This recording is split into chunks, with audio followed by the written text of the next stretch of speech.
রোজা রেখে টুথপেস্ট দিয়ে ব্রাশ করা যাবে কিনা বলেন, যাবে কি যাবে না? যাবে, কে কে হাত তুলুন তো দেখি।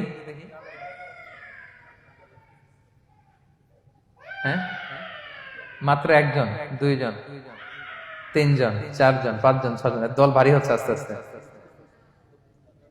হ্যাঁ, টুথপেস্ট দিয়ে ব্রাশ করা যাবে কি যাবে না? হুম, যাবে মাত্র পাঁচজন, আর যাবে না কয়জন দেখি?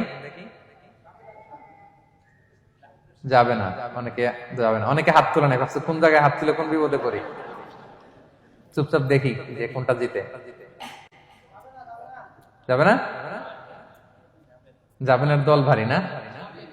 যাবে, এই সুন্দর বলছে, যাবে, কিন্তু না করাই ভালো। হ্যাঁ হ্যাঁ, যাবে। টুথপেস্ট দিয়ে ব্রাশ করলে রোজা ভাঙে না, তবে যদি খুব স্ট্রং টুথপেস্ট হয় এগুলো ব্যবহার না করা ভালো। দিনের বেলায় মেসওয়াক করা ভালো। হ্যাঁ, মেসওয়াক করলে ওইটা সবচেয়ে সেফ। তবে যদি আপনি টুথপেস্ট দিয়ে ব্রাশ করেন আপনার রোজা ভাঙবে না ইনশাআল্লাহ। কেউ কেউ মাকরু বলেছেন, কিন্তু আপনার রোজা ভাঙবে না।